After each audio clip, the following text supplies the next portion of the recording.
We are live. Hi, folks. And it's actually recording. That's always good.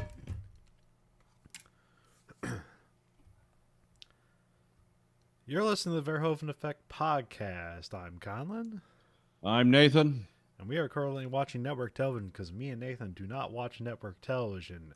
We are currently watching the first season of Blacklist, which started airing in 2013, the second season of The Mentalist, which started airing in 2009, and the second season of Miami Vice, which started airing in 1985.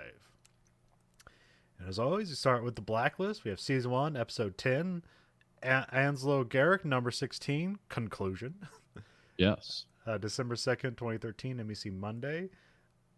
Red is kidnapped by terrorist Anslo Garrick. Will Elizabeth find him? What other secrets will be unveiled? Showrunner John Bokenkamp, written by Lucas Ryder and J.R. Orci, or Orsi? Oh, yeah, probably Orsi. And directed by Michael W. Watkins. So this is a conclusion from last week. So they kind of like roll things back and then have from a slightly different perspective. So we have Aram gets the last jammer disabled. Yep. Then he gets a distress call out, but like kind of, because he's like, I need the go code or something, but he doesn't ever get it. Yeah, that's why that stuff doesn't exist in real life. The guy'd be like, yeah, we're under attack. It's like, oh, we can't help you unless we have a code. Like, oh, makes perfect sense. Okay, well, we'll just die then. Thank you. I mean, I know they have to move the story along, but as soon as I heard that, I was like, what? And then we roll back into Dimbe about to be executed, and then Aram shoots the guy that was holding Liz hostage. And so that was an interesting Aram moment. Yeah. Because he's always like, I'm the tech guy. You know, he's that character. Yeah. So I just do the background stuff. But the one guy, was it the Wild Bunch? The guys that took over the base, because they're all Australians, I take it. Yeah. Well, they're different. They're just mercenaries, but yeah. The ones who talk are Australian. Yeah. And he was telling Aram, it's like, he made some statement, like, I bet you can't kill me before I kill you, something like that in an Australian accent. And then it cuts away to people talking, and then we cut back, and the guy's laying on the floor, and Elizabeth's walking towards Aram, and he's like, oh, I did it, and it's like, they should have had a better line there. It's like, well, statistically, you were wrong. He should have said some technical thing. Well, he just said, I killed somebody, and but like Liz doesn't have time for him to gather up his emotions. She's almost like, yeah, it happens. The business we're in. This isn't Google. Then you know how many necks I've stabbed with pins too. You know how many you should ever do in your life? 0. Yeah. Do you know how many sharp objects I've plunged into people, and people I've just shot like way more times than I needed to? Anyway, so that shot that's off screen is like last week. So they cut to black shot. You assume Dembe gets shot. So obviously, like that shot is Dembe not dying. So yeah, good. Which is good because I like Dembe. Yeah, him, but he's like a cool. Doesn't guy. say anything, but he just kind of hops into action. He has a smile on his face, and when he doesn't, he's very scary. Yeah. I don't know what this guy's background is, but I want him to be happy. Listening to some of that music that he likes, and just like kind of letting Red riff while he's driving the car. That's the Dembe I like. I don't like this just dark warrior who they speak a language to each other when he thinks. What language is Red speaking to Dembe when he thinks he's going to get shot? Is that Arabic? It sounded kind of like it, but it could have been. Is Somalian a language? Maybe. I can't remember where he's from. I think he's from Somalia, so they might. I don't know what the local language there is, but Somalia might also be a Muslim country. I'm not sure because there's. Oh, it is. Okay. Yeah, I know that because of Black Hawk Down. Oh, right. Yeah. That's what I know about Somalia. And I'm the captain now, guy. From Mr. Phillips Captain Phillips. Yeah. Captain Phillips. Mr. Phillips. A lighthearted romp with Tom Hanks. But then, like, just a Rob and Liz just get captured anyways. Like, a couple more guys come in, and then like, all right, you're done. Yeah, and they're like, stop, freeze, you know, not like I just killed the guy I work with. Like, no, like attempt at like, but they are. What did he call them? Stateless, soulless mercenaries. So maybe they wouldn't care. I don't know.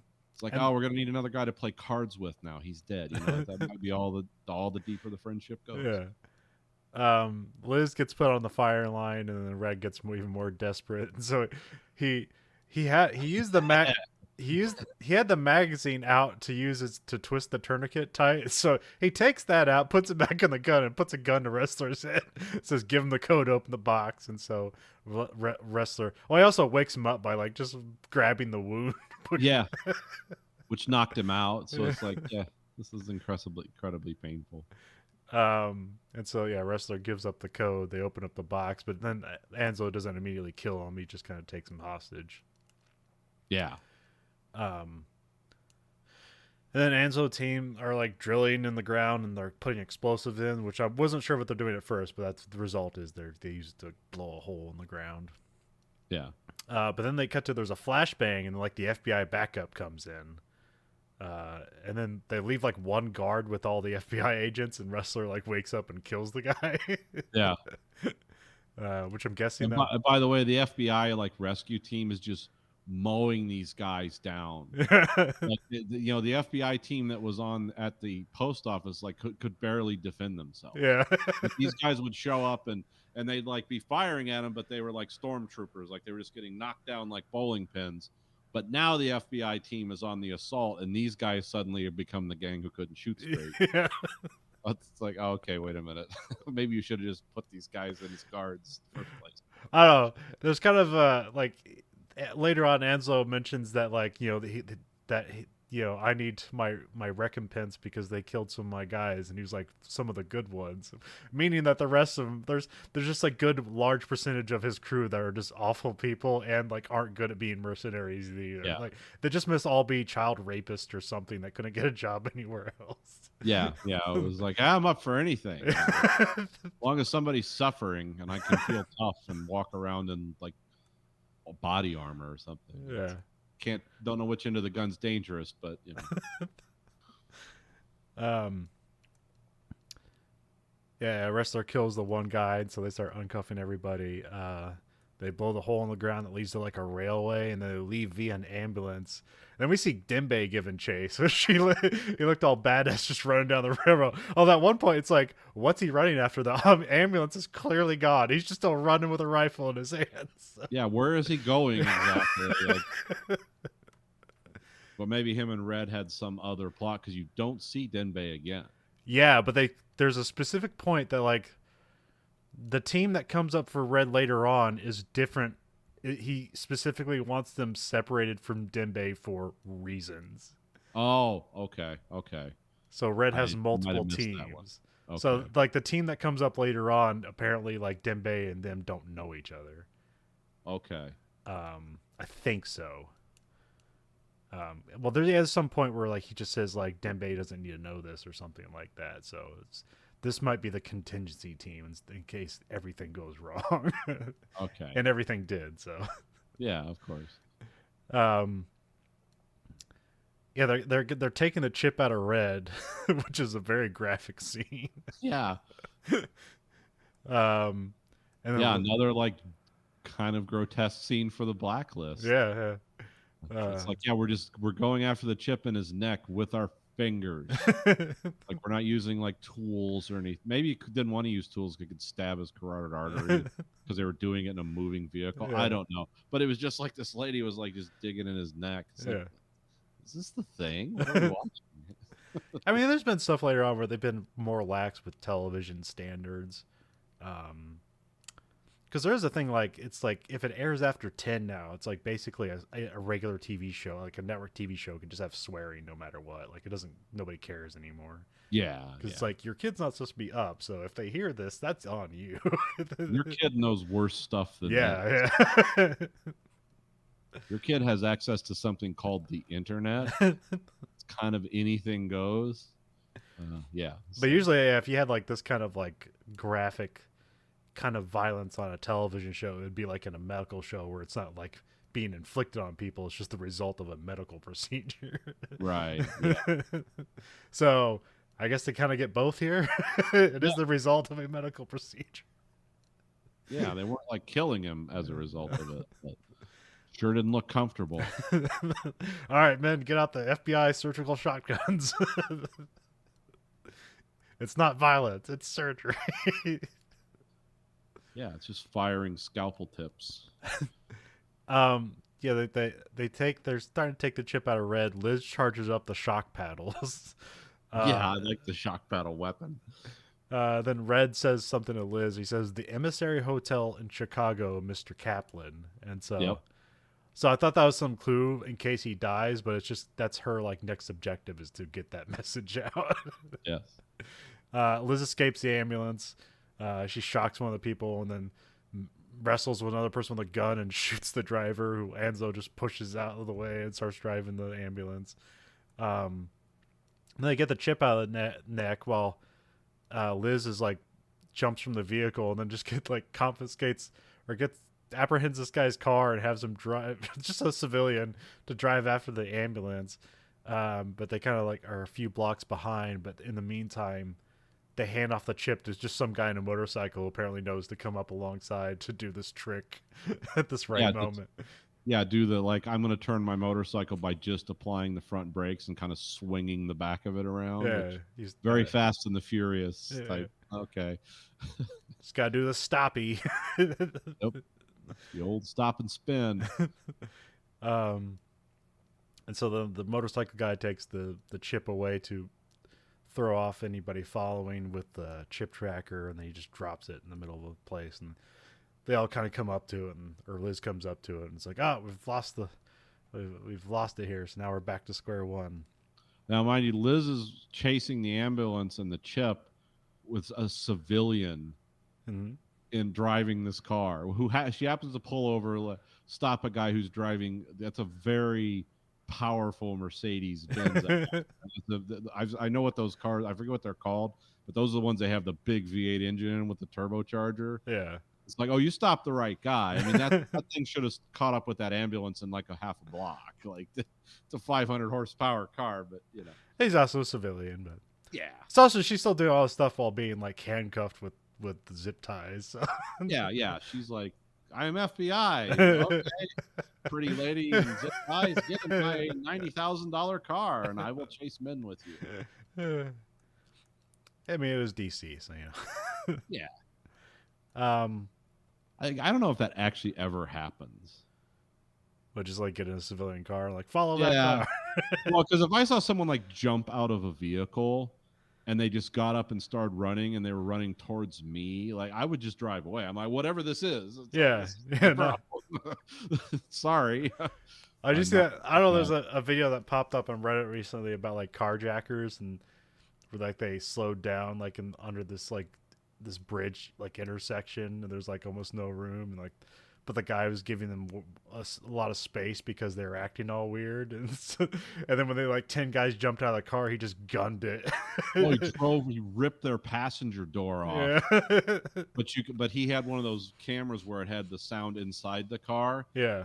So yeah, he gunned it and would have ran over those guys if they didn't jump out of the way, and then ripped the passenger door off, and then he gets on another exit ramp onto this freeway system. I forget, this was somewhere in South America. Yeah. And he's just like, he just sighs heavily. It's like, what a day. Mamma mia. But when you live in a place where that happens a lot, I guess, like he knew what he was doing. Like, I'm giving these guys a lot of room so I can accelerate. Daddy's going home tonight, no matter what. I don't care who's in a box. So yeah. If you see weird shit happening, you get out of the way usually. Yeah, you don't like, oh, can I help? It's like by getting shot in the head. Yeah, this lady that's bleeding from the head says she's FBI, no proof. Yeah, she's tied together. No shoes. Yeah. Sure, get in. Escape from what he knows to be a legitimate ambulance, or what he can assert is a legitimate ambulance. in a car that's built like a tank, where all he has to do is lock the doors. But I quibble. It's just fun to like. Sometimes when the action gets like too involved with itself, it loses any kind of logical sense, and it's fun to just kind of point that stuff out. Because occasionally, like, people will go against the grain. It's like, what would logically happen, and that's like actually more interesting than what a common action film is. Yeah.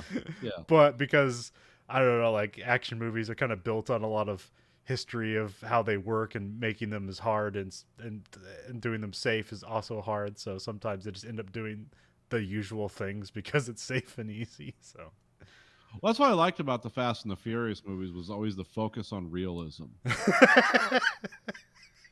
It's like, yes, as someone who's kind of a rookie car aficionado, I can appreciate the realism of it. Every car can jump. You watch Dukes of Hazzard. Yeah, I mean, this is like, every day I'm driving around looking for this opportunity to like, I'm going to cut everyone off by driving up the back of this truck and leaping over the overpass and landing on the other side, and just like maybe some sparks shoot out from underneath, like an F1 car, running around the track, and then I just drive home like, aha, I won. Not the fact that the car would explode, my spine would compress like an accordion, and it would never land on all four wheels at the same time. It would just front end into the ground and bury itself. Yeah. And even if it did land on all four wheels, the suspension would explode. Aluminum rims and the suspension would just explode, and the car would go from like 90 to 0 in 10 feet, which would just rip you apart, Yeah, see, that's a comedy right there. We're just writing like what would really happen in this situation is funny if people walk out of it alive. Yeah, if people aren't like in a wheelchair with one hand missing. Like, I remember the day I rolled up the back of that ramp. I sure thought I was going to show him who's boss, and I was wrong. Sometimes there's like bag of pee, would you? Sometimes I forget there are some like expensive comedies where they'll do like a big stunt like that, and then like the result is like the reality of it, not the movie magic of it, and it's very funny. Well, that was the only redeeming thing I found in now that we're talking stunts, I got to talk about Death Proof. Is like the Death Proof car is like, yeah, that's the only kind of car you could do that crap in, and even that was like excessively unrealistic. But that's what a car that does stunts and jumps and crashes into stuff, and that's what they're really like. Yeah, because you basically need to build a skeletal structure welded together underneath the body of a car to retain all those shocks, because a car is just a pop can with wheels on it, like the cars you and everyone else buys and drives. Some of them are great in accidents, but yeah, they're not good at like rolling and, and doing flips. You wish they were. Yeah, but it's like, no, those are special stunts. Movie magic. We come back to the post office, and we have the cranky bureaucrat shows up and shuts down the unit. Yeah. My first response is to all these people being dead and this massive like intelligence failure. It's like, we're shutting her down, boys. I'm wearing the pants now. Well, all she's scared of is like, this isn't supposed to exist, and now it's very public, and that's going to come back on me, so it needs to not exist immediately. Yeah. Liz makes a call to Mr. Kaplan, quote unquote, and they say they'll call back. And we have Anslo starts interrogating Red, or starts talking to him. Because he's not interrogating him yet, but he's talking to him about the doctor that's giving him the pain accelerators. Yeah, but it doesn't give him to him yet. He gives it to a little. There's a lot of cutting back and forth here. That's why I'm kind of like confused about it. Because there's also a weird interaction between Tom and Liz when she gets home. Because he gets a call from like Anslo, and it's like, I'm going to kill your wife. And so Tom's upset, of course. And there's like, no, you need to quit your job. We need to leave now. And Liz is like, my job's not even done for today. Shut up. This is a conversation we should have had like a year ago. Or maybe after that Serbian guy tried to gut you like a deer in our living room. I think at that point he'd have been like, yeah, Liz, the sex is great, but come on. Really, seriously, I almost had my intestines all over the drapes. Are we still love this job that much?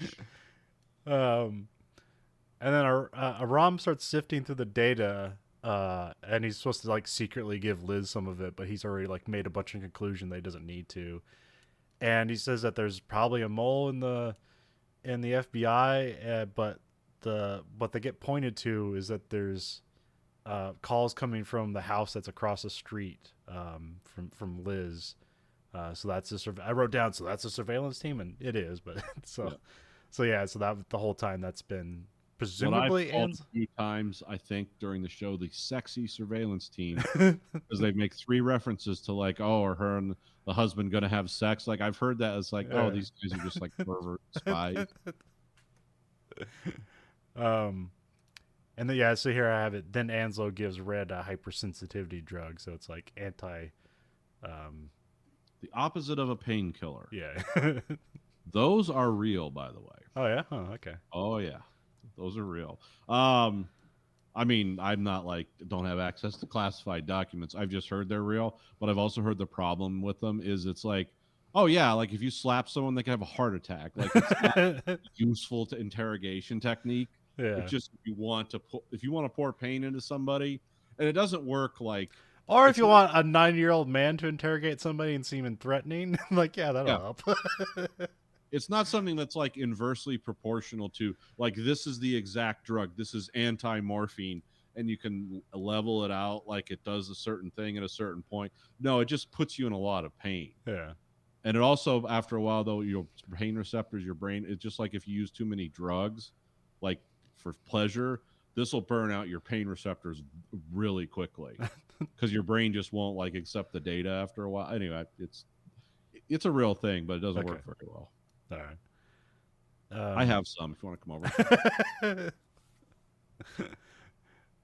over. Liz breaks into the place across the street, just like, literally breaks in. Yeah, literally like punches through the glass. Or with the butt of the gun, Which really, by the way, gouges up your Glock. Plastic. Yeah, use a throwaway magazine on that. Yeah. Or just get that thing that you have in your car to like break glass and cut the seatbelt. Yeah, that everyone has now. They just can't wait to be flipped over in a raging river underwater. It's like I told you, $20 is going to pay off. And she finds a surveillance room, and then she just fights and kills some old guy. Yeah, some old British guy or Australian, I don't know which. Yeah. He doesn't really say anything. He just makes noises, so we can't tell his nationality or former nationality. Yeah, he doesn't really die British. Like, oh, what the deuce? You shot me. Every British person's a Mary Poppins character. Liz calls Cooper, but then just hangs up on him, and then she calls the Kaplan number again. Well, she gets a text, but I think she's like fighting the guy in the middle of the text she got. Yeah. And then this like sassy older woman who's the cleaner shows up. Yeah. Mrs. Wolf shows up to fix problems, which I thought was clever. She had the right look. She had like this annoyed look, like, Yeah, well, that's actually kind of fun, but like the kind of like Red's extraction team that shows up later on, like there's nobody young. Everybody's got gray hair. But it kind of makes it like these are guys who are like former military who are kind of like lost in the real world, so the only way they can continue to do things is like join these mercenary groups. Yeah. And like they're only good at one thing, and they're only gonna die soon, so you might but they just haven't died yet, so might as well get paid. Yeah. Just sit around and drink yourself to death. I mean, yeah, and like the lady is like taking the bullets out of the guy. It's like we need to hide as much evidence as possible because an FBI agent just killed somebody. Yeah, so she's like pulling him out with like surgical tools. Yeah. And then Liz and the lady get like a remote address. Here I wrote down Dembe shows up with the assault team. So Okay, maybe Dembe wasn't. Yeah, I think he does because this is one that they. You think that they're gonna go rescue Red, but what they end up finding is like just some server farm and some other like derelict place in Washington. Yeah. And so yeah, so like they go there and take out that team too with pretty relative ease. I mean, yeah, these were the tech A guys bunch that of gave seniors, senior citizen SEALs. Yeah, they just wipe these guys out. I mean, it's not a walk. They have to like throw grenades and stuff around. Meanwhile, outside, like no police, fire. No, it's just like it's just Washington. They're busy like flowing over the secret FBI headquarters. Yeah. But the guards at this place like blow up a server or something before they all die. But Red isn't there. And then we have Alan Alda shows up as the big bad guy. That's who Anslow did all this for. That was cool. I kind of liked that. I was like, wow, they got Alan Alda to do this. Pretty much like universally seen as like one of the nicest guys in Hollywood. Well, not maybe the nicest. Maybe on screen seen as the nicest people. Yeah, I mean he's a very sincere sounding actor. Yeah. And then he just walks in from the shadows, and I hear the MASH theme. What's Hawkeye Pierce what's he been involved in since Korea? And I'm not sure if they say his name, but I looked it up, and it's Alan something else, so they just call him Alan anyway. So either way, it works. And then Rom shows Cooper something that we aren't privileged to, but then they show us, and it's just that these people have been watching everybody, and they've also been watching the bureaucrat lady Diane. So now she's scared.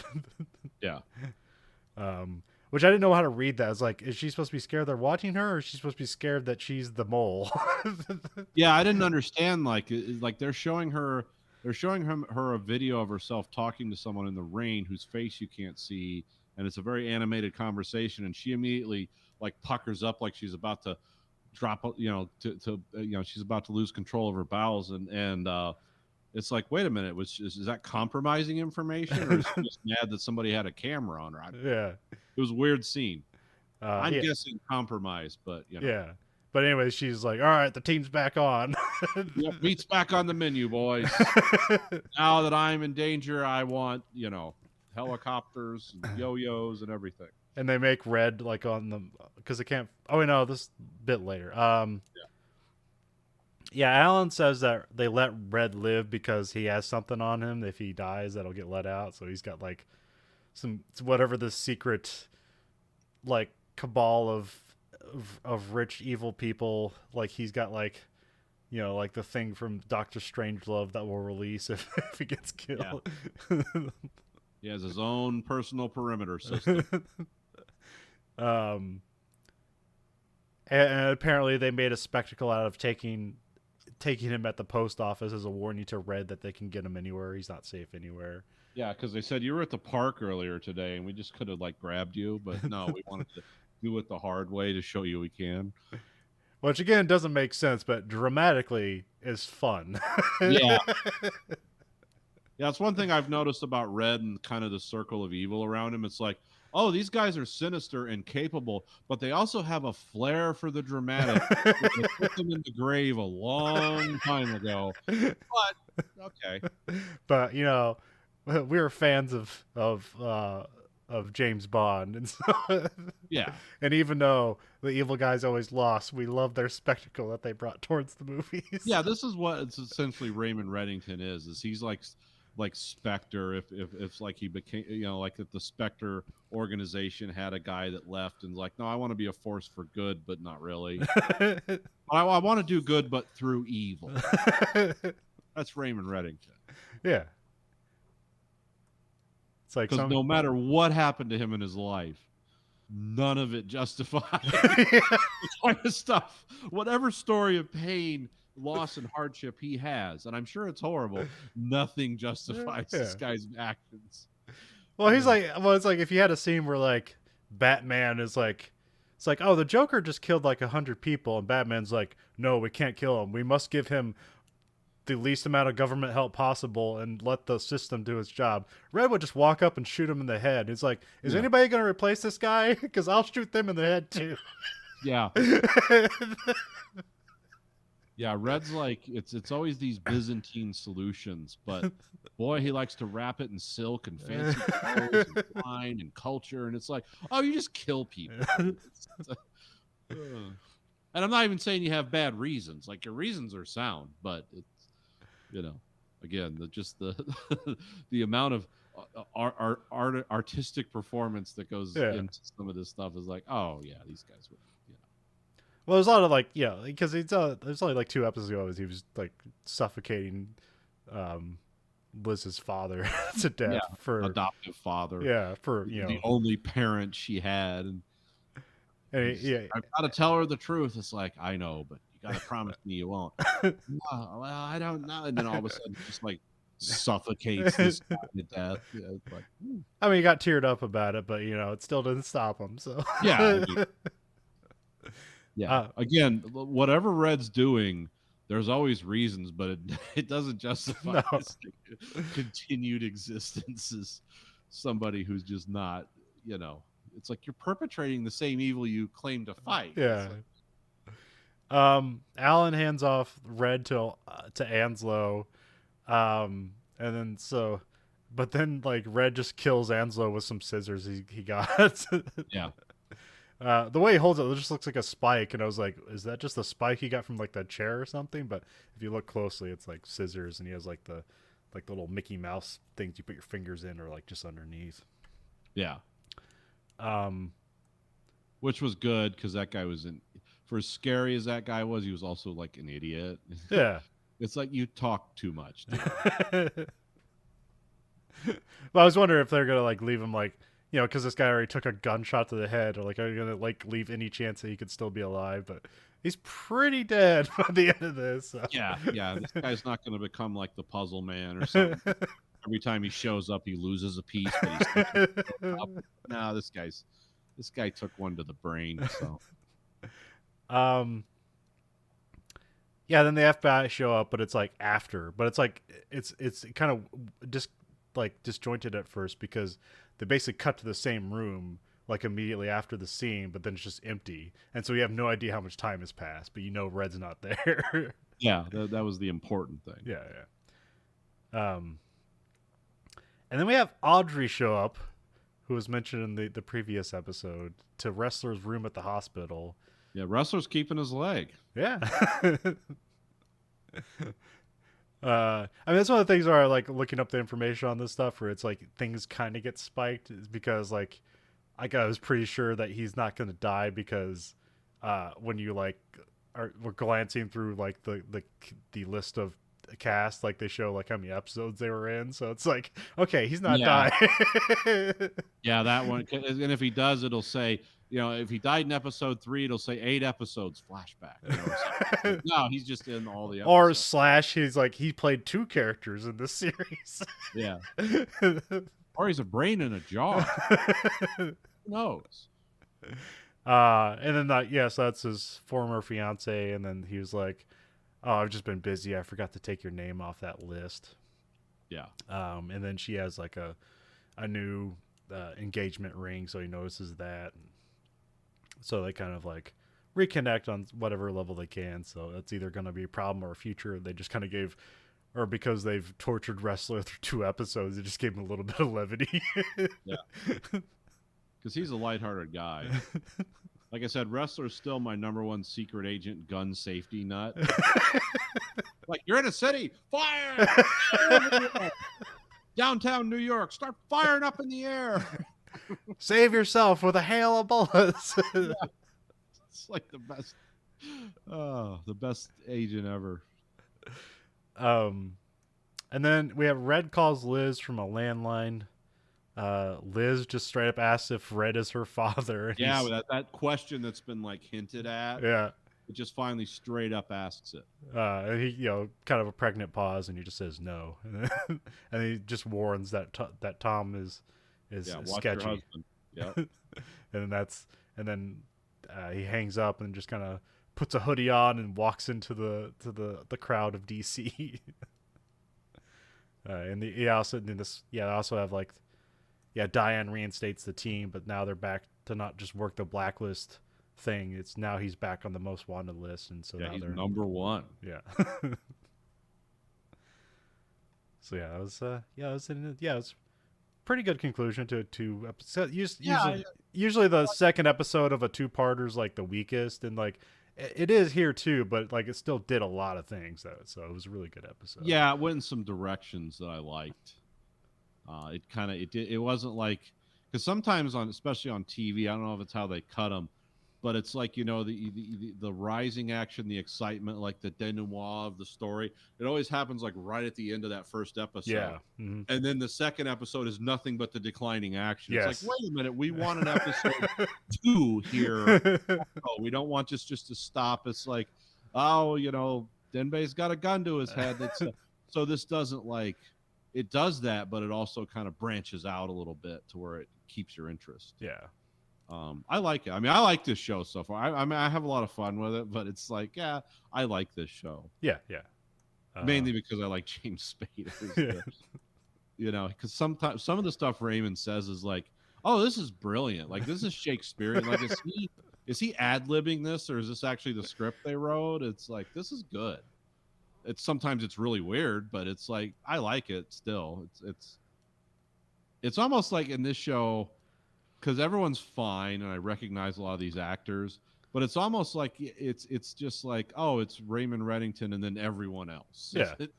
It's like this guy's just so taking over the show, but then he says really odd, like, non sequiturs, and everyone's just kind of like, oh, okay, it's Raymond, whatever. Yeah. Well, Red's the only one trying to not be a normal person. Everybody else is trying to be a normal person, but they're getting dragged into Red's world. Yeah. And they don't know how to speak Shakespeare. So. And they don't want to be there either. No. A lot of them just want to get their pension. It's like, well, I don't need this shit. I remember this is all set up by Red. Like, he came and offered himself to the FBI, and everything they've done since is because of Red. Yeah, and I like that they did that right from the beginning. Like, he's always been the guy pulling the strings. It wasn't like, oh, they got me because I made a mistake, and now I'm going to try to manipulate him. No, he's always been in charge from the beginning. They didn't make that mistake of trying to make him like this supervillain, like, after the fact. It's like he was always the guy. And that's just understood from the beginning. You don't have to guess about that. And then here we also get like the hint that there's a way more evil organization beyond Red that he was either a part of, or he just has something on him that they're scared of for some reason. The League of Darkness or whatever. I mean, we know who these people are. They're real. But the thing is, in real life, they're not secret. Yeah. They run Amazon and build electric cars. It's like, that's what these people are. It's just, in this universe, it's like, oh, it's more profitable to be a criminal than to be like, just not pay taxes and control a government. It's more sinister this way and more fun, but yeah. And easier to kill them with that with injustice. So. Yeah, and feel good about it. Yeah.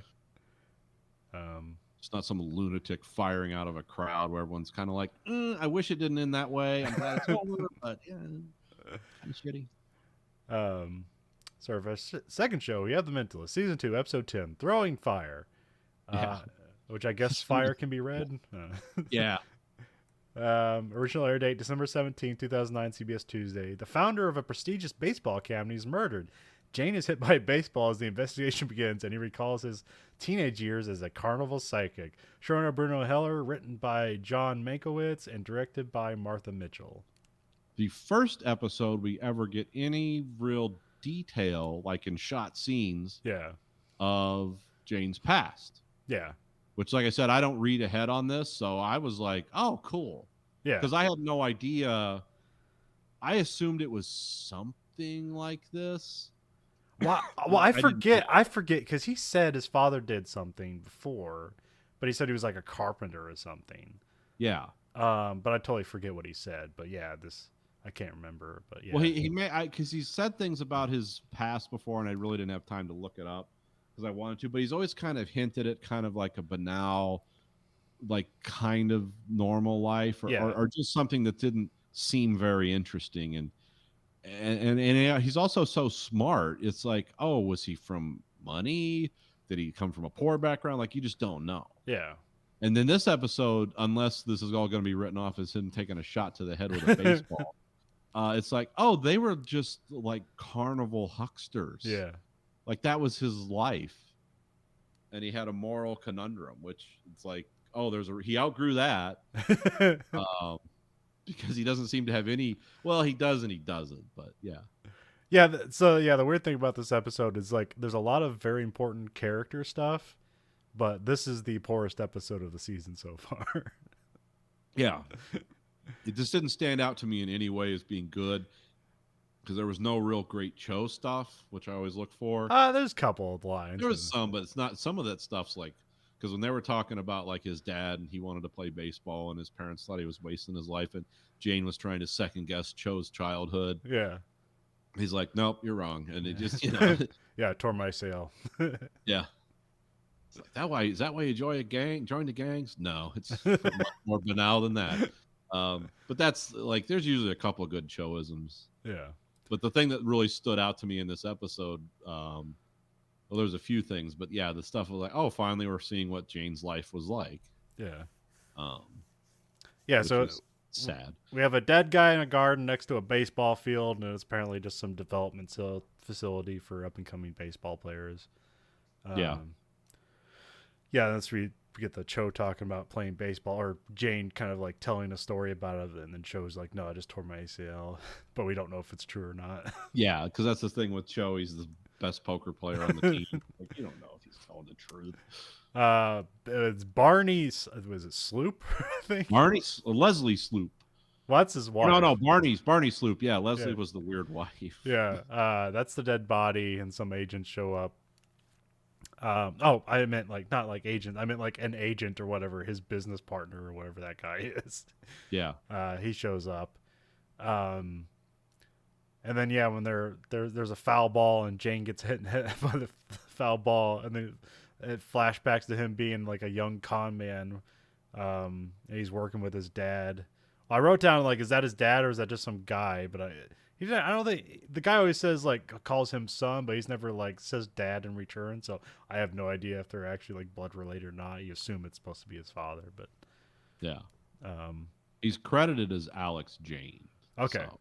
All right. But we don't, you never, in the Jane world, you don't know. Anyone could be anything because they're all a bunch of hucksters.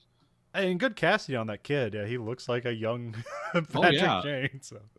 Yeah, and the guy who played his dad seemed like a kind of sinister con man, but also someone who, like, oh yeah, when he pulls off the con, then he's going to go gamble it away instead of like being smart and, investing it in bigger things. Even though he says that's what he's going to do, he's going to go gamble it away. Yeah. So this is a common thing. Like we'll have Jane just like pass out and go into a flashback. Which it's done for comedy here, but nowadays that's a bit too serious. That's CTE, man. Yeah. Could never make this show today. The Council of Offense would not approve. Although there's a really funny moment where he like wakes up and is like, we need to go to the hospital. You can get checked out by a doctor, and he just calls the coroner. It's like, hey, check me out. Yeah. It's like, I know it's a live body. I'm excited too. Yeah, it was funny. And then they go and search like Barney's, like he just has like a what is it? It's like a trailer or something, even though he has a bunch of money. Yeah, because he gets like he gets a percentage of these kids' deals when they become like pro baseball players. So it's a lot of money. Yeah, because he's got this Zen garden which he's found dead in. Yeah, and then all this bullshit pretentious like, oh yeah, this guy's the Yoda of like young ball players, but his life outside of that's a mess. Yeah. And his business partner, while not an evil guy, is definitely like a guy who acts like Tommy Lasorda with a with like an Italian mobster suit and kind of that attitude.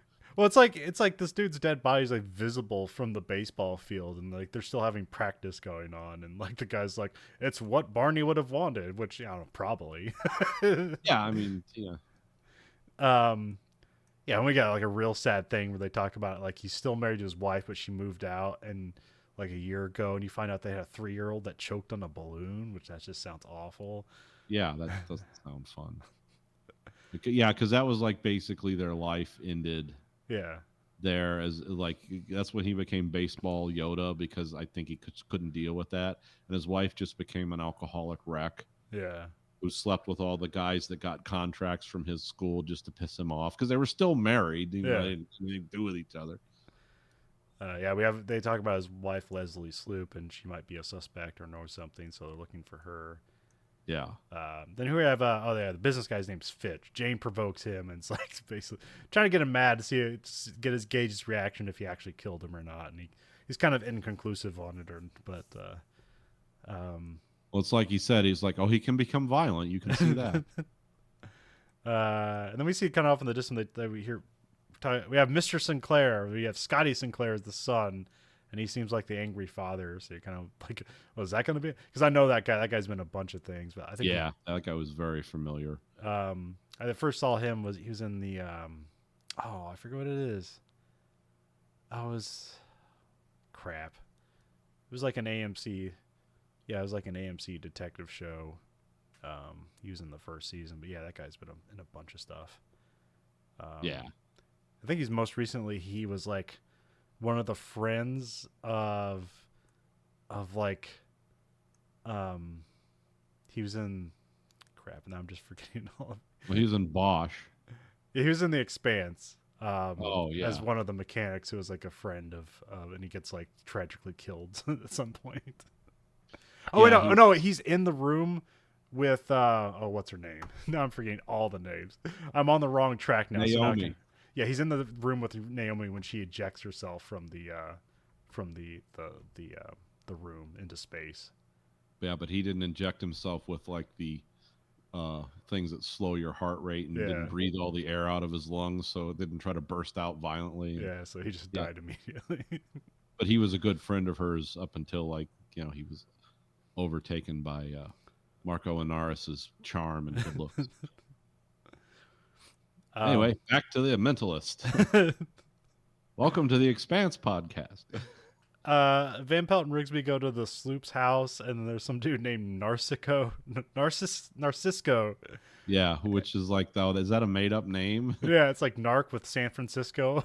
I just thought it's like, oh, is he a narcissist? Probably. Yeah, that works too. I mean, he seemed like it. He had his shirt off. He was a real buff guy, and he was mad about his Lamborghini being stolen. Yeah, apparently he's like he was either an ex-player or a star player now. But yeah, Leslie stole his Lambo because she wrecked her BMW or something.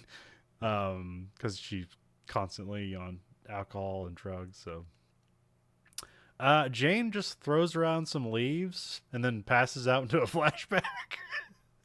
Yeah. And this is when, like, I think it's when him and his dad are like spying on people to see who's the best mark, and there's like somebody pulls up in a Rolls Royce, and there's like a girl who's like got cancer that they wheel out, and it's like, yeah, there's our money, Mark. And then this is where we see like young Jane kind of being like a bit like, I don't know if I can do this or not. So. Yeah, I don't know if I can like swindle like somebody's mom, a dying girl, out of a bunch of money, in 1986. And we come to Van Pelt and Rigsby find Leslie at her son's grave, and she's like, pulls a gun out, but she's just kind of slightly putting it to her head, so it's like, oh, she's gonna kill herself rather than them. And then Van Pelt talks about her sister killing herself, which we find out later on that was a lie. Doesn't have a sister. So I was like, oh, is she talking about herself? Like, did she try to kill herself? That never made it. Or has Jane influenced her? That's true. I didn't even think about that. It's okay to lie as long as like something good comes out of it. Like, that's not Van Pelt. Van Pelt in the first season is like, I believe in spiritualism and magic, and Jane's like, oh, you're a cretin. I mean, there's still room for like her mother committed suicide, and we could find it. It could be anything.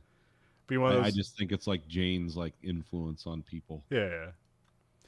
I was thinking like there could be that weird thing where it's like a woman has like a kid when she's like 16, and then like they get raised as if they're sisters, and they don't even know that they're mother and daughter. those weird stories. Yeah. I met a girl like that in Indiana. Not. I mean, she knew it was her mom, but we went over to the house and it was like, oh, this is like her older sister. Yeah. And I was like, that's your mom? She goes, oh yeah. It's like, wow, she doesn't look very old. It's like, she's not very old. She got pregnant when she was 14. I'm like, oh, okay. Well, she's like, 14 years older than her daughter. That's hillbillies. Yeah. Wow. Lisbon interviews Leslie, but she's on a bad mix of medication and alcohol. Yeah. So she's like, yeah, she's just very like slurry and barely knows what's going on. but they're like, but we're pretty good. She murdered him, right? But that doesn't come to fruition. Well, the motivator is like Barney had a $20 million life insurance policy where she was the sole beneficiary. Yeah. And they're like, oh yeah, she did that. But then it kind of didn't make sense because I guess he gave her a lot of his money anyway. Yeah. And so it's like, yeah, why she doesn't care about that. She's beside herself because her kid has died and she's just self-destructing. Like she's not plotting a murder in the middle of this, surely. I don't know. Sometimes this doesn't like. Yeah, sometimes I'm not sure if this works a lot, but it seems like the episodes where there's a lot of motive jumping like don't really work that well for me. Yeah, well, because it's like, oh, this is the switch. Yeah. Like this is never the obvious thing, and Jane's always 3 moves ahead of everyone. I mean, it's okay if it's like 1 or 2, but this has like 4 different motive jumps. Yeah. in an episode that's split between flashbacks, so yeah, and you can't really, when you find out who actually killed Barney, it's almost like anticlimactic. Yeah. It's like, oh, wait a minute. I mean, I'm glad. I mean, it's a shame Barney had to die, but it's like that seems kind of petty compared to all the motives that everyone else might have had. Or yeah, because then you find out like, because what's her name? Sloop's wife, Leslie. And then she's like, yeah, I went to his Zen garden and tried to talk to him. He was just laying on the ground and wouldn't respond to me.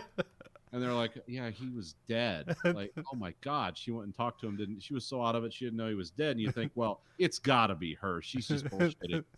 And then the guy at the theater confirms that her and Narcissus were at Narciso or whatever, were at the movie theater at the time he was killed, arguing about how loud the movie was. Yeah. And it's like, oh, she didn't do it. She's just like, oh, she's just out of her mind. Yeah. She's screaming at a corpse. And it's like, don't you love me? He didn't say a damn word. It's like, yeah, didn't notice like the top of his head was a little dented in. I don't know. And then like Jane and Cho are like sitting in the stands, and they see the groundskeeper like come by with the leaf blower to pick up the stuff that the leaves he all dumped out. And then they go to like talk to the groundskeeper, and he runs away. And then Jane just like messes with the leaf blower for no reason. I thought he was going to do something like the leaf blower is going to reveal a clue, but no, he's just playing around. Nah, he's just out of his concussed. Because as soon as the groundskeeper takes off, he's get him, Cho, and he's over which is actually appropriate for Jane because he's not a cop. Yeah. Not my job. Yeah. I do all the thinking, and right now that's not the greatest thing I am at right now. Remember, for a long time, like Jane never touched a gun or anything, or people pulled guns out. He was like, "Whoa, get him, get your gun out," But, yeah. But then that changed. I mean, he's gone back to it. I don't think he's touched a gun since. No, but the one time he did, yeah, he saved Lisbon's life. But still, it was like, oh, okay, yeah. We come back from commercial, and they have the groundskeeper in questioning, and there's a fun Cho line, which is actually just straightforward, but the way he delivers it's fun. It's like, we found a witness with immigration problems. And that guy just points to like he saw Scotty arguing with Barney. Yeah. Then we get a lineup of the baseball players, and Scotty gets picked out. But then Fitch stops the interview, but like he admits to arguing with Barney. Scotty does. Yeah.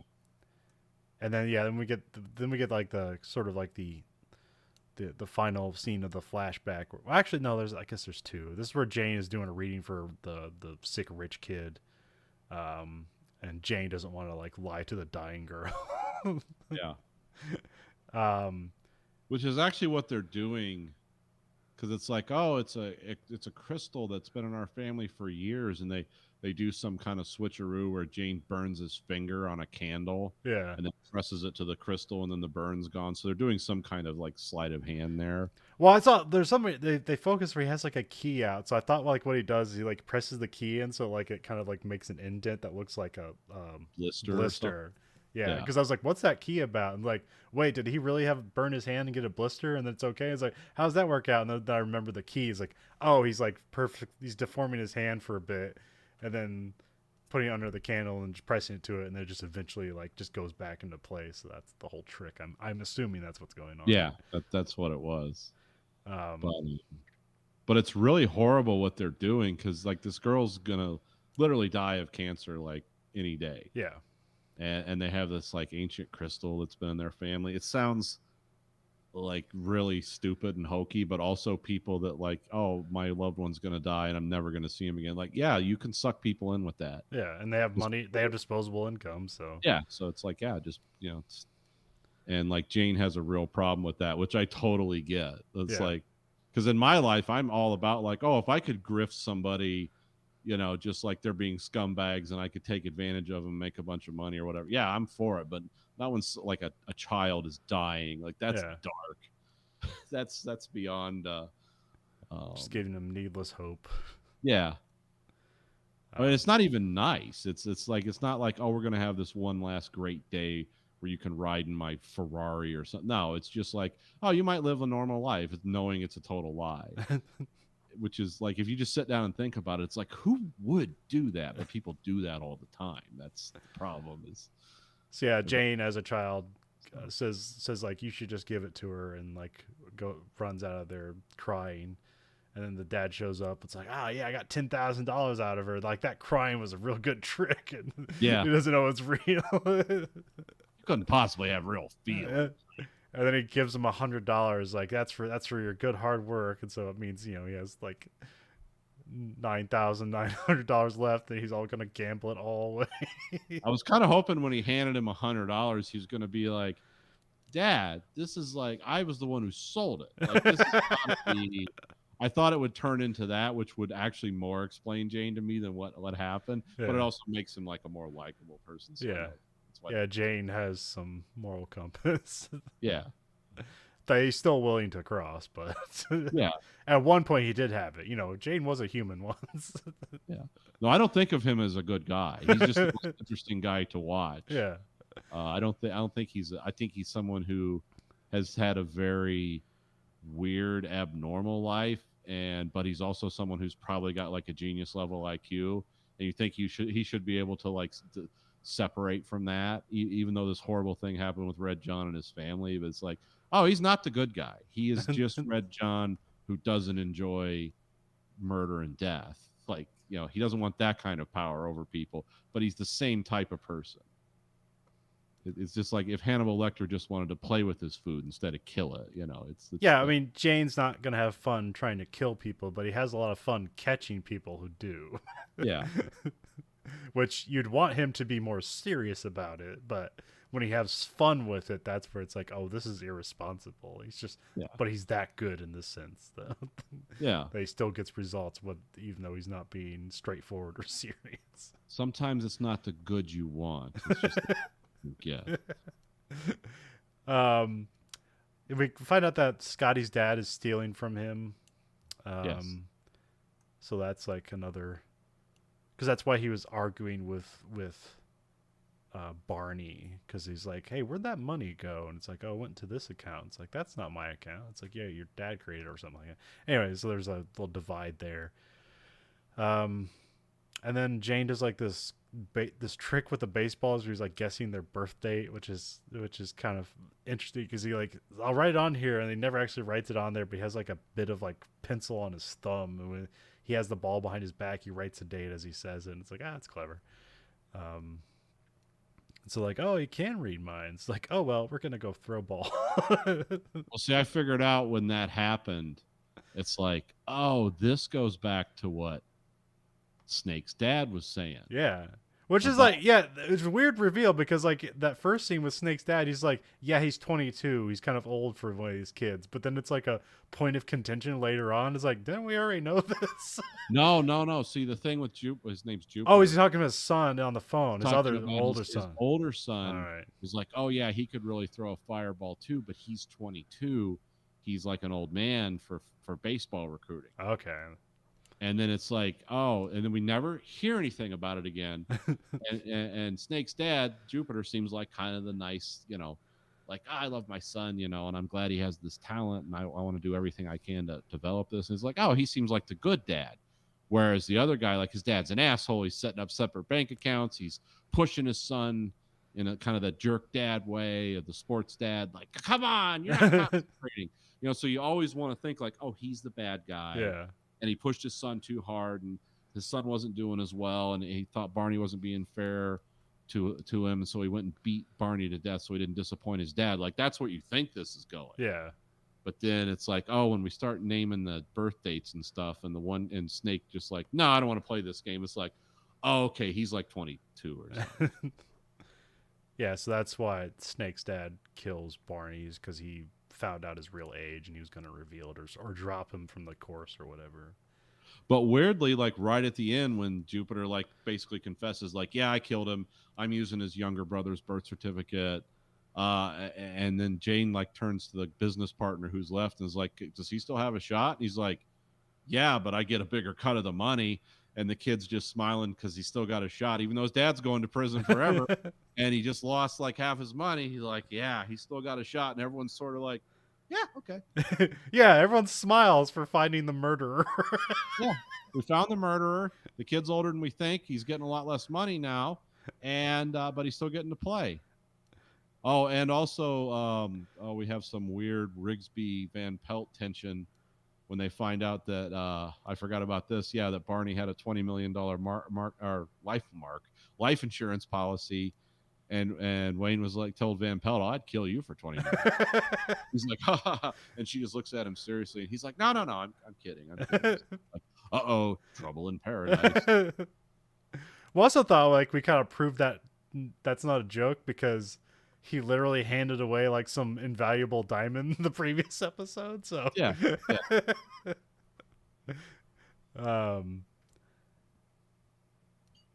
But and then there's like one little extra thing where like Scotty like gets an agent separate from his dad, so like that resolves itself too. Yeah, that's another nice thing.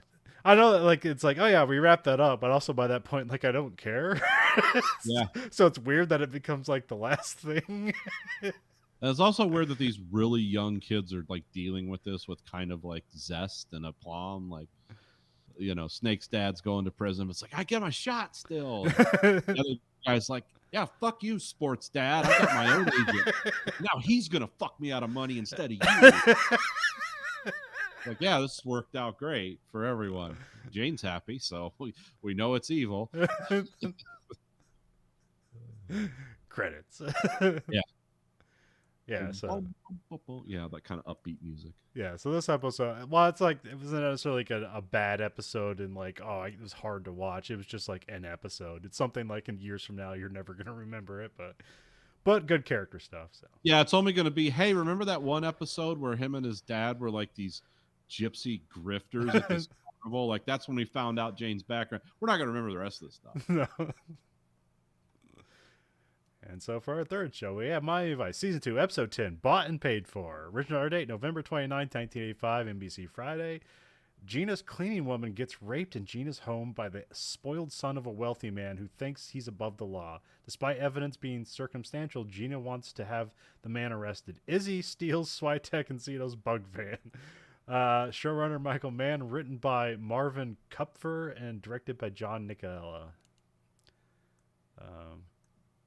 Yeah, this kind of seemed like a very special episode of Miami Vice. Yeah, and this is the second time like Gina's dealt with in the realm of sexual assault, though it not being her. it being somebody else, and she kills the guy in the end too. Yeah. It's like, okay, Gina, don't mess around with Gina and sexual assault, because she will shoot you in the head or shoot you. Yeah. Yeah, I mean, these are kind of episodes where it's like they're important, but it's hard to watch. But like, that's the point of it. So Yeah, it's like, yeah, it's not happy, and it's not exciting adventure. There is no, some. yeah, because like other times it's like, yeah, it's crime, but it's like people slinging drugs and shooting bullets, and it's kind of fun. But Yeah, not, but when it comes to rape, it's like very personal, and it's like, how do you like? It's hard. It's like there's nothing fun about that at any point. There's no fun to be had. yeah, because rape is not. Rape is something I've learned over. I've learned about, but it's like, as I hear about it and I try to imagine like just full on rape, that is something a man is almost never afraid of or has to deal with unless they're in prison or something. Yeah. And even then, it's just dudes. It's still, it's like, it's horrible, but like for women, it's like women are constantly afraid of this. Yeah. It's like the worst thing that could happen to you. Yeah, And yeah, that's probably because we're just men here, so like it's also a disconnect for us because it'd be like if you hear somebody was raped, it's like I'll shut up now because I have nothing to respond to. well, I mean, I all I can say is I can appreciate, like, and we're talking 80s TV, which Yeah. kind of ham-handedly dealt with things because Yeah, I mean, you'd have stuff on. around. You'd have like that's why I said a very special episode because you'd have comedies that do this too, where it's like all of a sudden a comedy has like a sexual assault episode, and it's like, whoa, what the hell are we doing here? I came here to have fun. Yeah, it's kind of, So it's not out of place with Miami Vice, but no, but when I see episodes like this, it makes me think about like the horror of rape. yeah, And it's like, oh, it's something I've never really like thought of. But as someone who's been, married to someone for 25 years, and it's like I've had to go and like, hey, could you come and walk me out to my car? It's after work and there's some dude hanging out in the parking lot and I don't like it. Like, yeah, I've had to do that before with my wife. Nothing ever happened, or not, but to anyone that I know of. But it's like, no, she didn't want to walk out to her car. She wanted me to come from home and like just walk to her car with her because she thought like, this guy could, there's nothing I could do to stop this guy. Like, men never think about there's nothing I could do to stop this guy. It's like some men you can't stop them if whatever they wanted to do, but most men aren't afraid of that. and in the military, you get like sexual assault prevention classes like every year, Okay. and sometimes if there's like major incidents that happened, it's like per incident.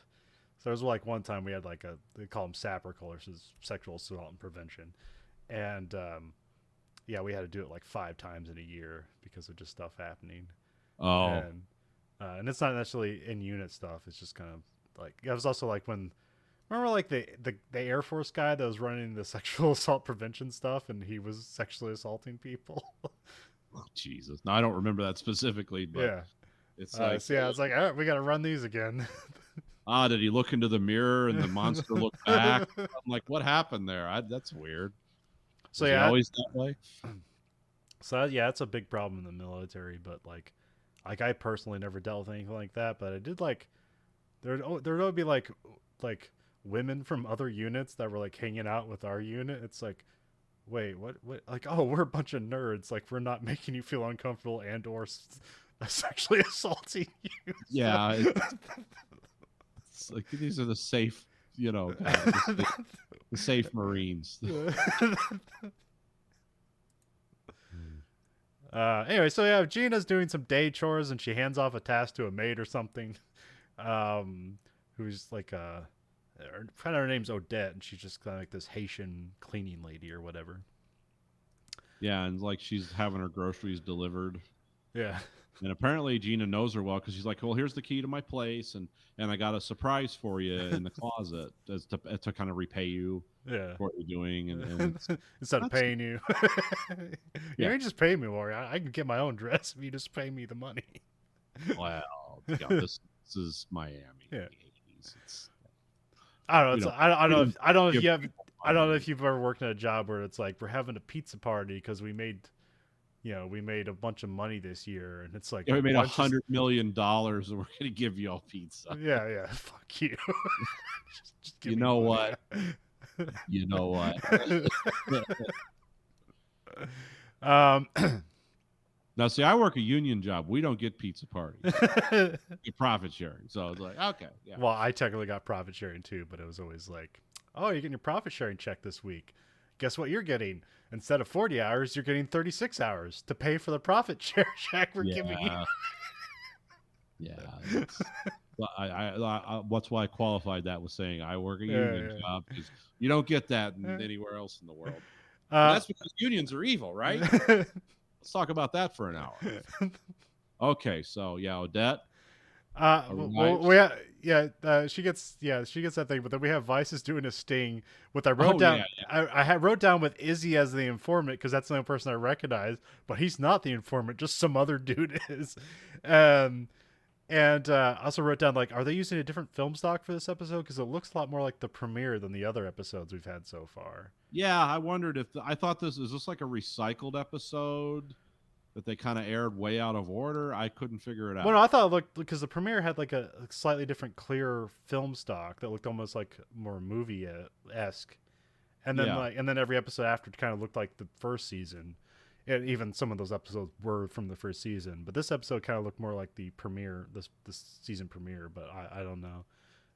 Yeah, I didn't know if it was that or just the color palette was a little different. Yeah, it could have been. It was a really dark scene that when they were doing it, but Izzy isn't the informant, and then like it looks like he's dealing cocaine, but it's actually Izzy stole a bunch of artificial sweetener. Yeah, it's saccharin. Stealing saccharin. And then, like, as they run away, which I missed this the first time, but apparently, like they run out with everything and they steal the bug van from Switek and Zito. Izzy and his like cousin or something, or nephew. Yeah, and Switek is quite the psycho about the bug van.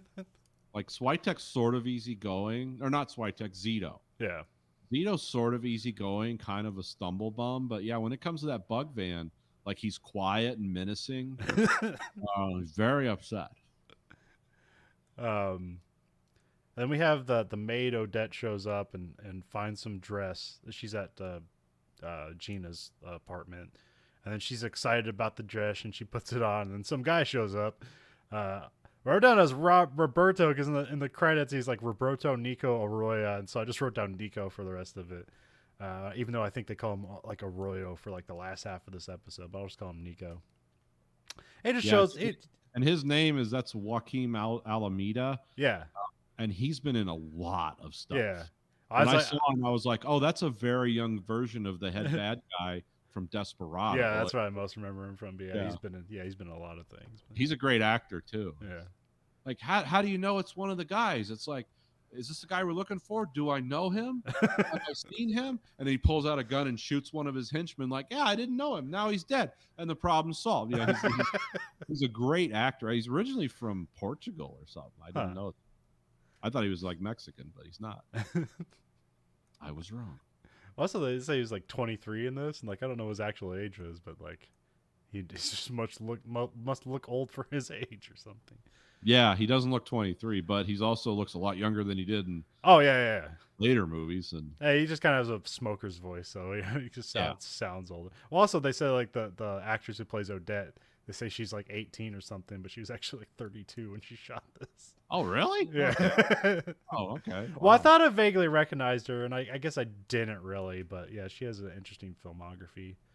There's some like HBO movie she did of like a burlesque dancer like in the early 90s that I was like what's this? Because she's basically like naked on the cover, and it's some HBO movie about like a 30s burlesque dancer or something. Huh. It's like, oh, I don't remember this at all. Anyways. Yeah, Odette says that she told him to stay away. He forces himself on her and probably rapes her. And then, we come back. She does because the reason like Gina gave her like the shopping list is like she wanted to have like a night out with Crockett. So Gina asked Crockett out on a date, which I don't think Crockett realizes a date. Yeah. He's like, yeah, cool. I'll have some food. I thought come over and have dinner. It's like, yeah, I'll eat. I don't. Yeah. I thought we were done. Yeah. For a guy who's like that cunning detective, it's like you seem to miss a lot of. obvious cues, but that's okay. But yeah, they show up at her house. They open the door and she's just like naked on the couch and crying. And then like Crockett just like, I think I saw a guy walking out, and then he ends up just chasing after him, and that guy happens to get into a Lamborghini, and then they have a chase. Yeah, this is the coolest car chase scene in a long time in Miami Vice. Yeah. It's a Lamborghini Countach, either LP400 or LP400S, depending on which scene you're looking at. Okay. Because it goes from the European to American bumper height guideline several times. Huh. Because, a lot of people wouldn't notice that. But, because I was immediately like, I don't think a 1970s Daytona Spider could keep up with that. Yeah. I mean, they both have 12-cylinder engines. Now, the Countach weighs a lot more than the Spider. Huh. But it's also a lot newer, and it also has a little more. I don't think that car could could keep up with it, but it was cool nonetheless. Yeah. And it wasn't really a Daytona Spider; it was a Corvette. But we don't talk about that. Also, they always give the bad guys this like same Lambo, because I think it was in the Golden Triangle episode. They had the guys with the same Lambo. Yeah, they didn't drive them much in that. No. Yeah, this one was actually they actually chased. Crockett chases them. Like there's some cars because they're going like the wrong way or all over the place. Some cars just like stop in the middle of the road, and he ends up having to stop, and so Crockett detains him. And then Odette gets. Notice they didn't put a scratch on that Lamborghini until Crockett kicks the side. Yeah, because he's like, you don't see it. Yeah, a guy says that he put this car costs $100,000. Don't scratch it, and then he like kicks the side of it, but you can't really see him do it. But yeah, unless it was just a kit car and it was fine. Yeah, a lot of times that stuff is, but like for this scene, it probably could have been the real thing because you're not like driving it. I don't know how many they made about 6,000 of those, so it's conceivable. But it's also like I said, because they had two obvious different Lamborghinis. Yeah, I don't know, like it could have been one that like the studio owned. They owned a couple of them, and they were just in rotation. And this day we filmed this scene, and this day we filmed that scene. But you're not gonna notice this. This is just like car psycho stuff. Yeah. Because I mean, that's just like it was one of the coolest cars from the '80s. So yeah. You're gonna take notice if you know that stuff. People want those. Like they want Lamborghini to bring those back, but they just won't do it. They did like a 25th anniversary special edition, but it didn't look anything. It just looked like a modern version of that car. I think they made 25 of them and called it quits because that's a car company. But now they're going to have to work overtime at the Lamborghini plant for the first time since the 70s.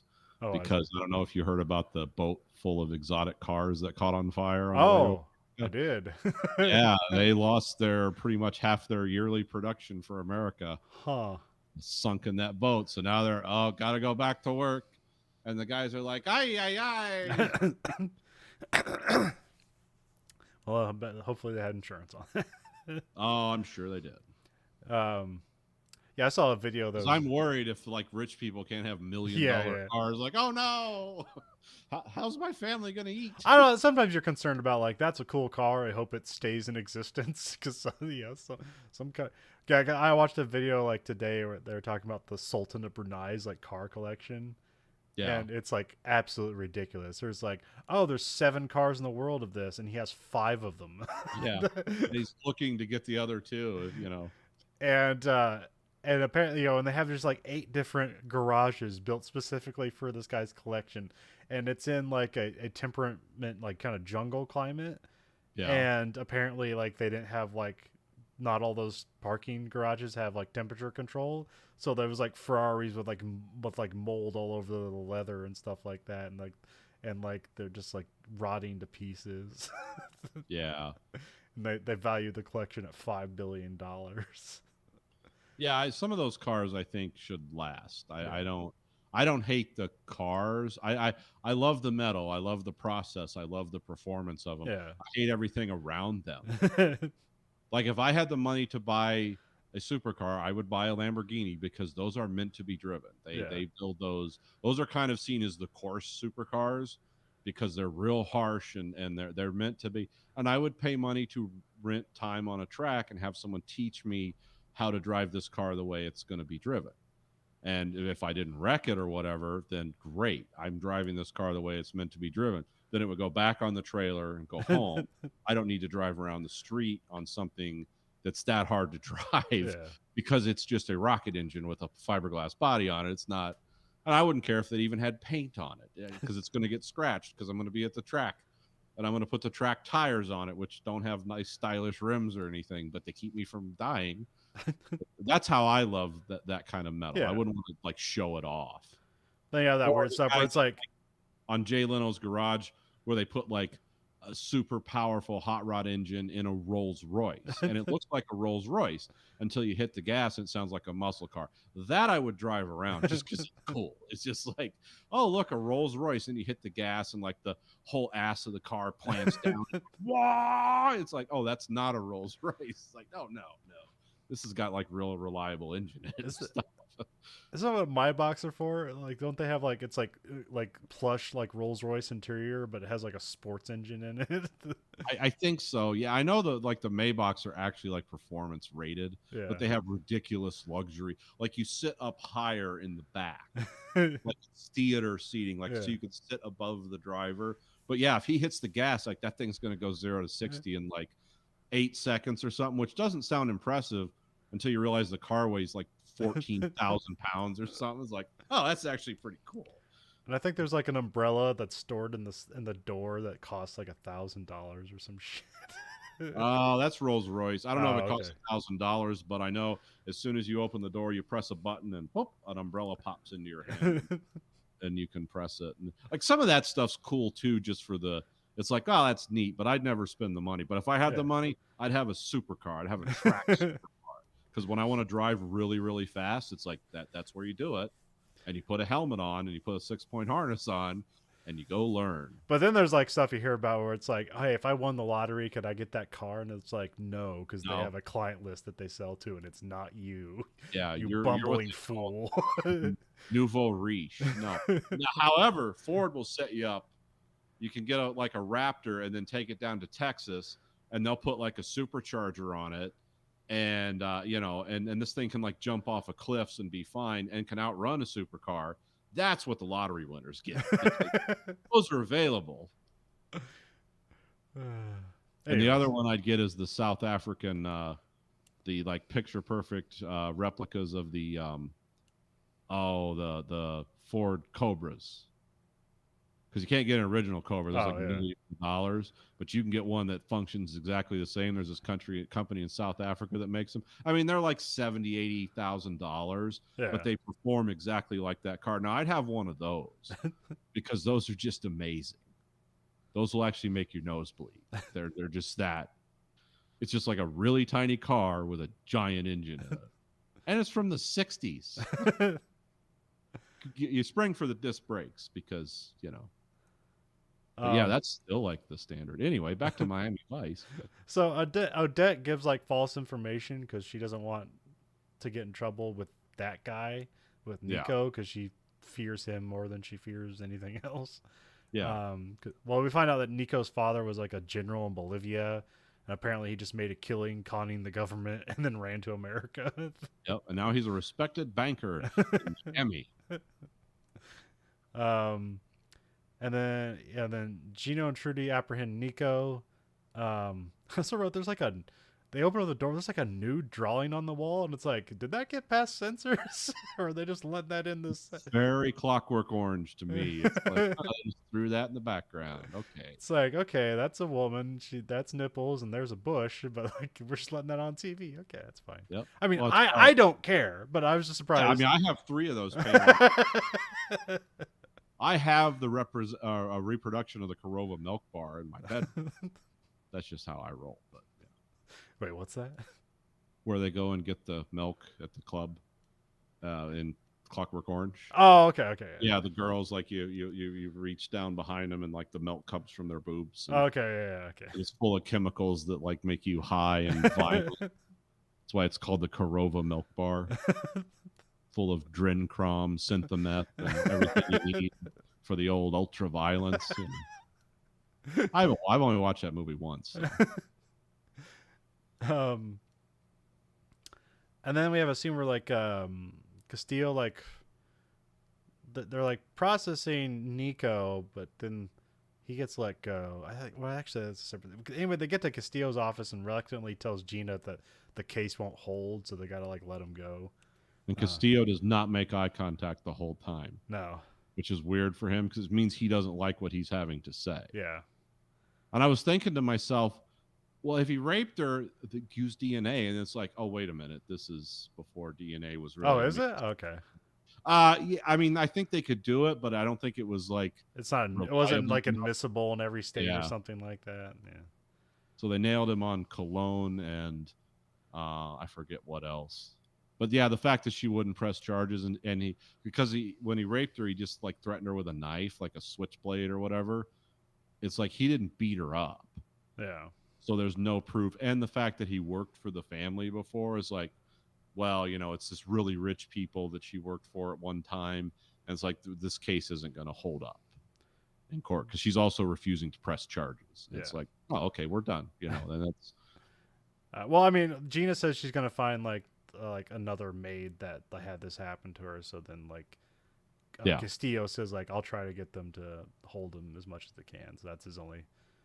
That's the only thing he can offer back. And then Nico talks with his dad. He kind of like puts him in his place and like slaps him. And it's like, what are you doing? Like, now I have to do all this stuff to cover up your tracks. I'm a respected banker. Yeah, and his dad is like, the real anger seems to come from, it's like you basically have the choicest cut of women in Miami and you want to rape the help.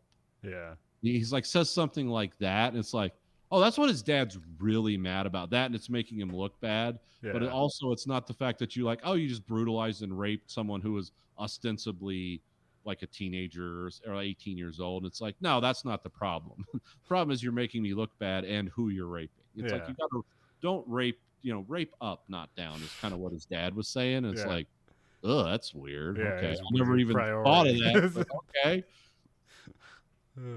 Hey, I'm just describing it, folks. I'm not endorsing it. His dad's angered that he didn't pick a higher quality victim. Yeah. Which is probably a reflection of reality in some twisted way where, these writers, they probably like, oh yeah, this is actually how rich people think. And they're probably not wrong. Yeah. And then Switek and Zito like get info from Izzy, and they're also like getting their bug van back by like piece by piece. Yeah, because Izzy was trying to like sell everything in the van. Yeah, this is where Zito becomes like a real psycho, and you realize like, oh, that actor's like 6'4". He's like he's really tall because he's just menacing. What's the guy's name? Izzy. Yeah, he's just like. Well, he's also like, I'm not touching any of that. You got to put that all back together. Yeah. And then Izzy's just making his like nephew do it. And then Nico goes to meet Odette, but like Gina's there. And then like Vice and Odette go out to the club, which is a weird scene. Yeah, just like this. Okay, they got to get the El DeBarge act in. I understand that's the musical act for the show. But it's like, oh, okay, let's go hang out at the club. Yeah, Odette's got a new dress. Yeah, they're just dancing. Yeah. And then she's reminded of the rape, and then like Tubbs is like, let's go dancing. Let's forget about it. Yeah. Shake it off, sister. Come on.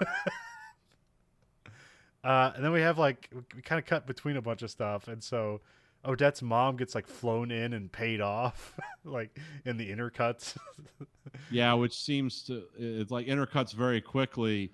And you can figure out if you pay close attention, like, oh, that's her mom. And yeah, she's basically getting like bought off. Yeah, because it cut to like her hands empty and then cut to her hands full of money. Yeah. And then we have the next scene where Odette drops the charges and Gina's like super pissed. And then she's like yelling at her even though she's the victim, but she's also saying like, they gave my mom $10,000. Like, I know that doesn't mean a lot to you here, but like, she's like, you live in luxury. It's like, she's a broke cop. But I guess, that's being broke in America is a luxury to like a lot of the world. So. Oh yeah. Like, yeah, that's when you realize that, what is it? It's like 50% of the world lives on less than $1 a day. It's like, oh, I spend $100 a day just for necessities. Like that's like me and my son gassing up our economy cars in America, where it's like someone else is riding a mule. It's like, okay, this is fine. But yeah, I was like thinking, $10,000 in Haiti. Didn't her mom say like I can buy a food for the rest of my life or something? It was some statement like that. It's like, oh yeah, probably. Yeah, because I think her mom. I think she has a sister too, so she still needs to take care of her sister. So it's everything's taken care of now. So and Haiti, as we learned from the earthquake, is like a terrible place to live.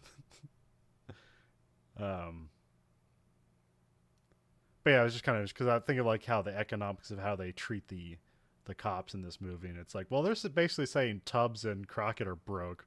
Crockett's broke because he has like 2 ex-wives or whatever, and then I'm not sure why Tubbs is broke, but maybe he's just getting paid less. And I was like thinking like, well, Gina's a vice cop and she's not senior in there, and she's also a woman, so she's probably getting paid less. So. Yeah, especially in the 80s.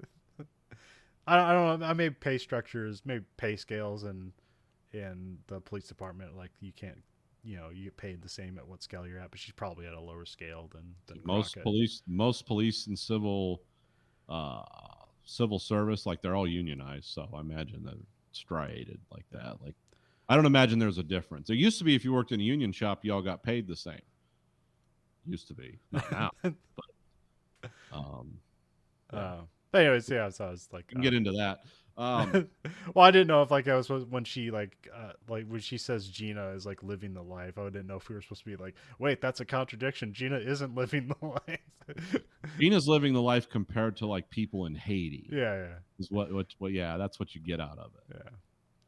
Yeah. Because the mom's trying to like kind of check her self-righteousness, is like, well, you're an American. Like I know my daughter was raped and I'm willing to take money for it because I can't live unless, because she was sending money back to her family. Yeah. Odette was sending them like $50 a week, which like basically kept her mom and aunt like in a place to live and with food. And it's like, well, $50. Okay. What's 10,000? Yeah, Odette returns Gina's like dress gift, like the second one. Because they got rid of the first one because that's evidence now. Yeah. And then Nico waits at Odette and says he owns her and forces himself on her again. And I thought like, it was going to be like he kills her, but then we find out Odette commits suicide. Yeah, she slits her wrists, I think. Yes. Okay. Then Gina confronts Nico. But then like, because she's like, I want to see how you celebrate after you rape a woman, and because he's just like having a party outside. But then like but then that makes Nico want to like rape Gina just so he can show his control. And well, so, Gina like taunts him like, you can't handle me. Yeah. She's like setting him up, and because he's a moron, he's yeah. So intimidate this woman who's an armed policeman. Yeah. So later, Nico breaks into her apartment for the second time, and then Gina shoots him. Yeah. He throws his knife away. He's like dares her to shoot him, and so she does. Which is like super stupid because like she's just gonna put that knife in his hand. He hates him anyway and thinks he deserves to die, and she's not wrong. Yeah. And that's what's gonna happen. And so it's like kind of anticlimactic. It's like, is she or isn't she? It's like, oh yeah, she is. She's done this once to someone who sexually assaulted her. Yeah, which they don't like bring up this explicitly in the episode, but like you kind of have to bring that here. But it's like, if you're wondering, it's like, why is Gina all up in arms about this? It's like, oh, because she has personal experience with it. So yeah, she knows what it's like. Like I said, it's a woman's thing. It's exclusively the purview of women. Like I was saying earlier, and that we started talking about it, is like, yeah, it makes sense if you sit down and think about it. And I'm fine with it. I hope she doesn't get in trouble. I don't know. We'll find out in the next episode of Miami Vice. They're gonna have another weird, like, internal affairs like the thing. Yeah. Actually, I mean, that's actually like the most sketchy one. The most sketchy like killing was that. Oh one. yeah. I mean, like, we see what happens. It's like, and we're like, yeah, shoot him. Now he's dead. He's good. It's like, he pretty much raped this woman and forced her to kill herself. And then just paid people off. It's like, yeah, he deserves to be dead. But then it's like, he wasn't armed, and he did break into the place. But it's like, she's a police officer. Can she just shoot that guy? I mean, no. Also, remember, this is Florida. Yeah. It's just as weird then as it is now. Probably weirder because there were less cameras. Yeah. But I'm pretty assuming like when we come to the next episode, that's not going to be like a trailing plot thread that we need to wrap up. It's on to the next episode. No, because like no one, like that guy and his father are not going to like, oh yeah, she actually came to our property and made threatening statements in front of witnesses, and then later he's found shot at her house. Like, yeah, we're probably not going to hear about that. And if you like what you heard, and how could you, or how couldn't you? You can find us at anchor.fm/Verhoeven Effect or just verhoeveneffect.com. If you're listening, whatever podcast platform of your choice, whatever you're listening on, you can rate us whatever you want, but the only thing the algorithm listens to is whatever the highest rating is. So, remember, you control the algorithm. The algorithm doesn't control you. At verhoeveneffect.com, we also have listener support where you can support the show at a monthly stipend of 99 cents, $4.99, or $9.99. We also are at Twitter at Verhoeven Effect, or on Facebook at Verhoeven Effect. We're on YouTube at American Greed Factory. We have both this and that show live and unedited. And we also have t-shirts at belowthecollar.com/Greed Factory. So for the Verhoeven Effect podcast, this is Colin. This is Nathan. Goodbye, America.